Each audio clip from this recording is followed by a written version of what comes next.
ഈ ഡിപ്രഷനുള്ള ആൾക്കാർക്ക് നമുക്ക് ആരെങ്കിലും ഒന്ന് സംസാരിക്കാൻ വേണം. ചിലർക്ക് സംസാരിക്കാനേ തോന്നത്തില്ല. ചിലവർക്ക് ആരെങ്കിലും വേണം എന്ന് വെച്ചാൽ ഒരു കംഫർട്ട് സോൺ വേണം. ആരെങ്കിലും വേണമെന്ന് എനിക്ക് ഇത്രയും ഫ്രണ്ട്സ് ഉണ്ടല്ലോ എന്ന് പറയും. പക്ഷെ അവർക്ക് അങ്ങനെയല്ല. അവർക്ക് ഒരു കംഫർട്ടായിട്ട് ഇന്ന ആളോട് എനിക്ക് ഷെയർ ചെയ്യാൻ തോന്നാണ്. അങ്ങനെ എല്ലായിടത്തും ഷെയർ ചെയ്യാനല്ല എന്ന് തോന്നിയിട്ടുണ്ടോ ഡോക്ടർക്ക്? ഒരു കംഫർട്ട് പേഴ്സൺ ആണ് അവർക്ക് വേണ്ടതെന്ന്. തീർച്ചയായിട്ടും. ചിലപ്പോൾ നമുക്ക് ഡിപ്രഷനിലുള്ള ആളങ്ങനെ പറഞ്ഞതൊന്നും വരില്ല. അവരിങ്ങനെ മൂടിയായിട്ട് അവിടെ ഇരിക്കത്തേ ഉള്ളൂ. പക്ഷെ നമുക്ക് നമ്മുടെ പ്രിയപ്പെട്ട ആളുകളായിരിക്കും ചിലപ്പോൾ അവരെ കണ്ടറിഞ്ഞ് അവർക്കൊരു ചേഞ്ച് ആവശ്യമാണെന്നൊക്കെ ആദ്യം തിരിച്ചറിയുന്നു. അപ്പൊ കംഫർട്ടായിട്ട് അവരെ മനസ്സിലാക്കാൻ പറ്റുന്ന ഒരാളുടെ സാമീപ്യം ഭയങ്കര അത്യാവശ്യമാണ്.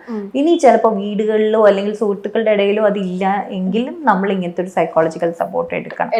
ഈവൻ അവനവനെ തോറ്റു കൊടുക്കാനായിട്ട് അവനവനെ അനുവദിക്കരുത്. അവനവനെ നഷ്ടപ്പെടുത്തി കളയരുത്. നമ്മളെ നഷ്ടപ്പെട്ടു പോയി കഴിഞ്ഞാൽ നമുക്ക് മാത്രം നഷ്ടം എന്നുള്ളൊരു തിരിച്ചറിവ് ഉണ്ടാവുക.